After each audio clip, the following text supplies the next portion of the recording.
মঙ্গলবার বনগাঁয় সভা করবেন মুখ্যমন্ত্রী। এরপর পদযাত্রাতেও অংশ নেবেন তিনি। ঠাকুরনগরে ঠাকুরবাড়ির প্রায় দোরগোড়া এলেও ঠাকুরবাড়িতে এবারে আসবেন না মুখ্যমন্ত্রী। মুখ্যমন্ত্রী ঠাকুরবাড়িতে না আসায় ক্ষোভের সঞ্চার তৈরি হয়েছে মতুয়াদের একাংশের মধ্যে। সরাসরি ক্ষোভের কথা না জানালেও হতাশা প্রকাশ করেছেন সাংসদ মমতা বালা ঠাকুর। পরে কখনো মুখ্যমন্ত্রী আসবেন এই আশাই প্রকাশ করেছেন তিনি। মাননীয় মুখ্যমন্ত্রী মমতা বন্দ্যোপাধ্যায় বনগাঁতে আসছে এবং দিদি যখনই এসছে তখন ঠাকুরবাড়িতে এসছে এবং উনি হয়তো এই মুহূর্তে না আসলেও উনি একটা আশ্বাস দিয়েছে যে উনি আগামীতে ঠাকুরবাড়িতে আসবে।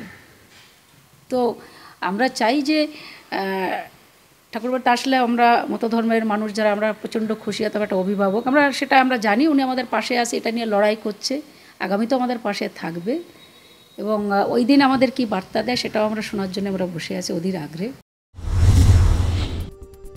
কয়েকদিন আগেই ঠাকুরবাড়িতে অনশনে বসেছিলেন মতুয়ারা। ঘটনাচক্রে মতুয়াদের অনশনে পাশে এসে দাঁড়িয়েছিল অধীর চৌধুরী, সুজন চক্রবর্তীর মতো বিরোধী রাজনৈতিক শিবিরের নেতারা। এর অনেক পরে তৃণমূল দল হিসেবে মতুয়াদের অনশন মঞ্চে আসেন। তখনই হয়তো মতুয়াদের সঙ্গে কোথাও একটা দূরত্বের বার্তা ছিল। এরপর বনগাঁ পুরসভার চেয়ারম্যান গোপাল শেঠের বিরুদ্ধে অনাস্থা প্রস্তাব ঘিরে তৃণমূলের গোষ্ঠীদ্বন্দ্ব প্রকাশ্যে আসে। স্পষ্ট হয়ে যায় মমতা বালা ঠাকুরের সঙ্গে জেলা সভাপতি বিশ্বজিৎ দাস শিবিরের দূরত্ব। মমতা বন্দ্যোপাধ্যায় না আসার পিছনে কি এই কারণগুলোই কাজ করছে? তো আমরা আশা করেছিলাম তিনি আসবেন, এলে আমাদের মানুষগুলো আরও আশ্বস্ত হতো, ভরসা পেত।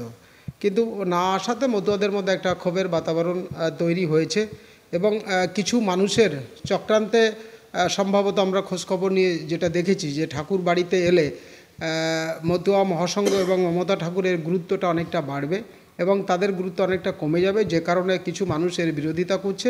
আগামী দিনে যে বিধানসভা ইলেকশন, সেই ইলেকশনে যদি কোনো রকম সমস্যা তৈরি হয়, আজকে যারা বিরোধিতা করে এই কাজটি করলো, আগামী দিনে এই দায়ভার তাদেরকেই নিতে হবে। ক্ষমতায় আসার আগে থেকেই মতুয়াদের পৃথক গোষ্ঠী হিসেবে চিহ্নিত করেছিল তৃণমূল। ভোটে তার সুফলও মিলেছিল। 11 সালের পর থেকে মতুয়া ভোট জোটবদ্ধভাবে তৃণমূল শিবিরেই ছিল। এই পর্বে মমতা বন্দ্যোপাধ্যায় অনেক প্রতিশ্রুতি দিয়েছিলেন।